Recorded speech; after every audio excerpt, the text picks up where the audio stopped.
sahabat semua, selamat berjumpa kembali di channel Mace Papua Pecerita dari Timur. Di cerita kali ini saya akan mengajak sahabat sekalian untuk kita mengunjungi salah satu situs megalitik peninggalan zaman prasejarah yang berada di distrik Waibu, Kabupaten Jayapura, tepatnya di Kampung Doyo Lama. Nah, lokasi situs ini tidak berada jauh dari lokasi Festival Waibu pada video saya sebelumnya. Nah, sahabat, ada apa saja di dalam situs ini dan bagaimana cerita prasejarah kebudayaan megalitik di tanah Papua atau di Irian Jaya, dan apa itu Tutari? Akan sahabat simak di video ini. Selamat menyaksikan dan terima kasih sudah selalu support channel YouTube saya.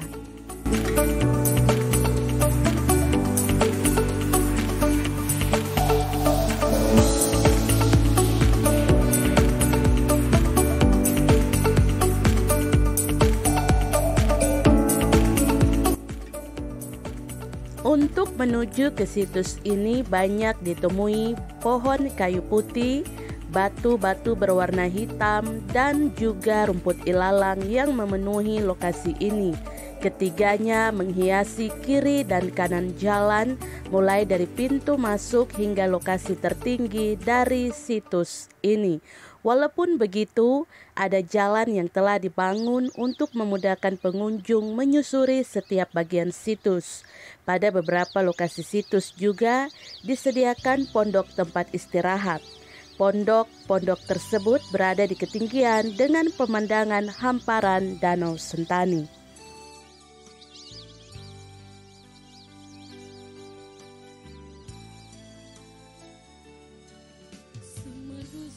Berbicara tentang situs megalitik Tutari menjadi bagian penting dari cerita prasejarah Irian Jaya.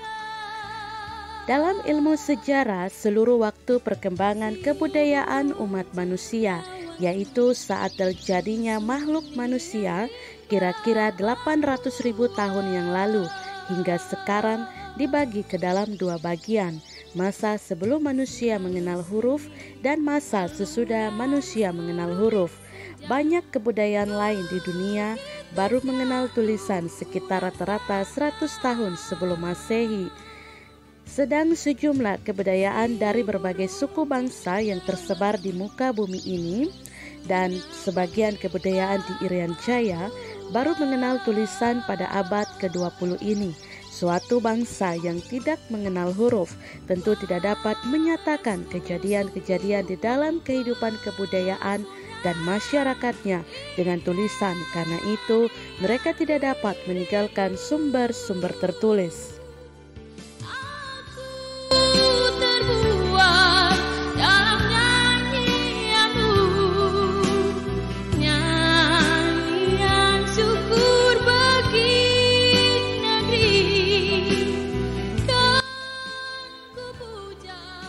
Para ahli prasejarah yang hendak membuat rekonstruksi dari sejarah perkembangan kebudayaan zaman prasejarah, terutama hanya dapat memakai bekas-bekas benda kebudayaan yang tertinggal dalam lapisan bumi sebagai sumber keterangan yang diperoleh dengan berbagai metode.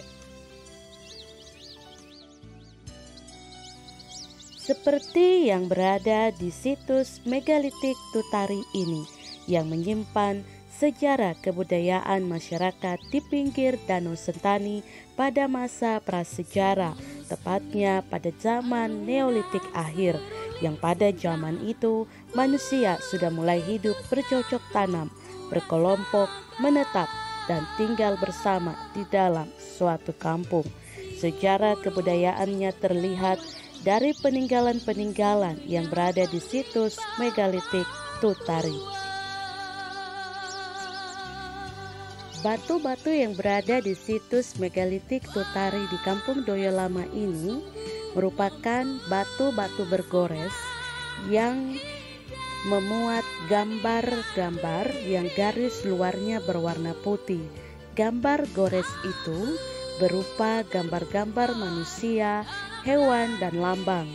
Gambar hewan meliputi gambar kadal, ikan, dan kura-kura, sedangkan gambar lambang meliputi lambang matahari. Gambar manusia berbentuk sederhana dengan kedua lengan kadang-kadang dalam posisi naik. Di tempat yang sama terdapat menhir-menhir kecil yang menurut kepercayaan penduduk setempat didirikan oleh nenek moyang kepala desa.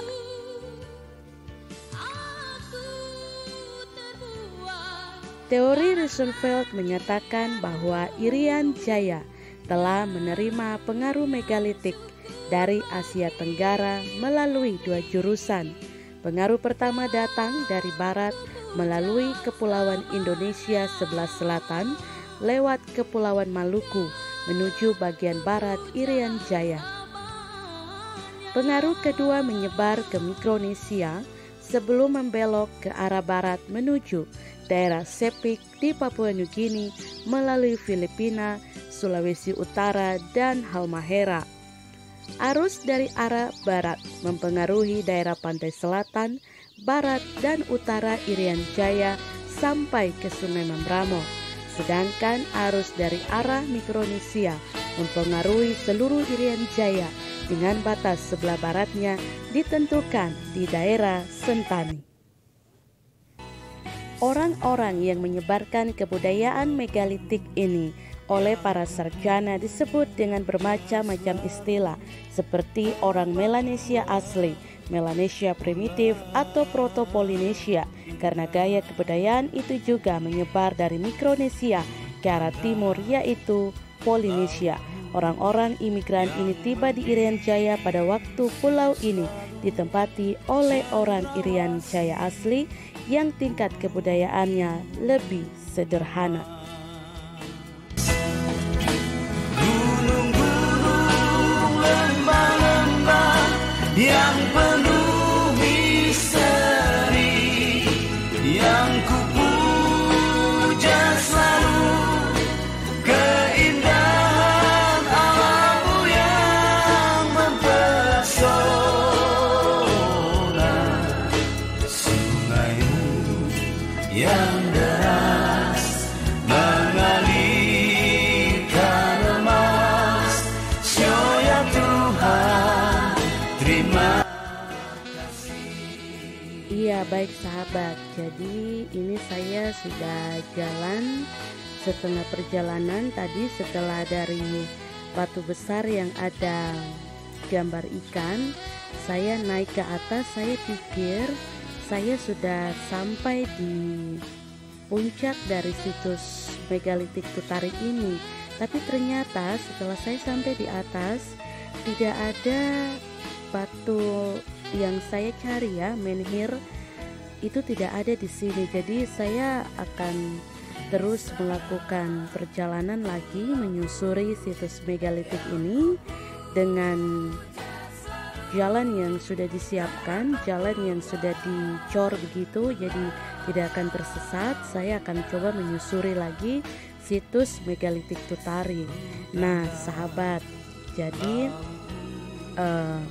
situs megalitik ini itu diyakini sebagai salah satu peradaban masyarakat Papua.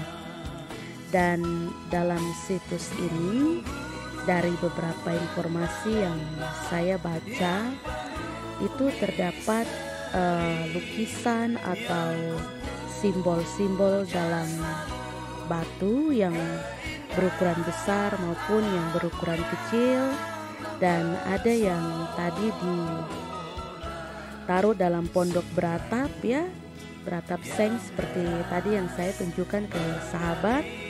Dan pondok yang beratap seng itu juga diyakini sebagai simbol penting oleh penduduk sekitar.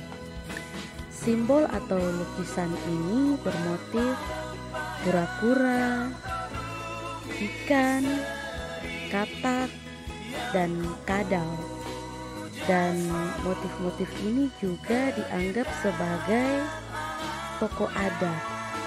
Dan situs ini juga terdapat menhir, yakni batu-batu kecil, batu-batu tegak yang memiliki nilai magis yang tersusun cukup rapi dan melambangkan leluhur yang selalu dihormati.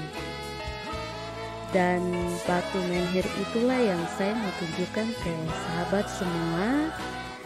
Jadi saya belum dapat, tapi saya akan terus jalan di sekitar lokasi situs ini untuk bisa menemukan batu-batu menhir tadi, dan sahabat juga bisa lihat. Jadi ini juga sebagai informasi buat sahabat semua.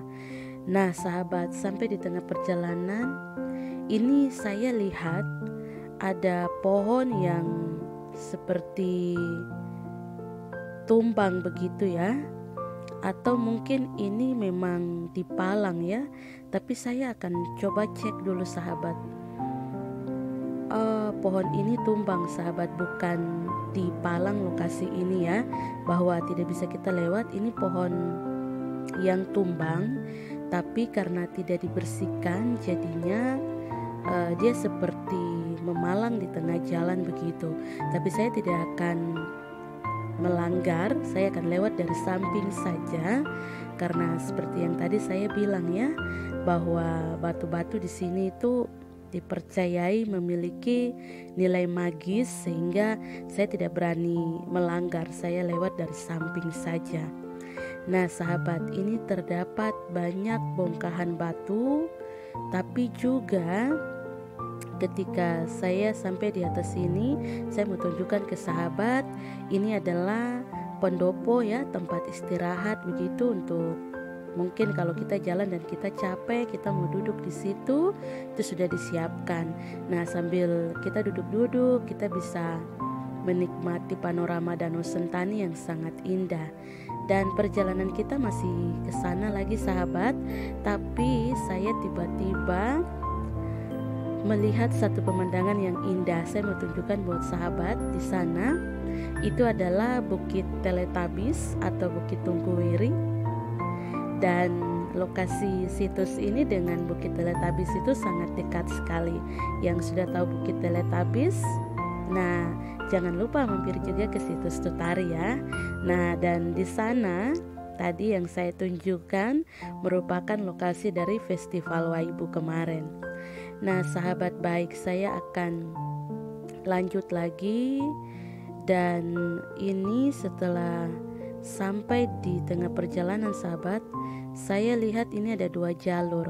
Satunya ke kanan tapi sepertinya masih jauh ke atas sana, dan satu lagi ke kiri. Saya akan coba ambil jalan di sebelah kiri sini saja, dan kita akan lihat apakah sudah ada batu menhir atau tidak.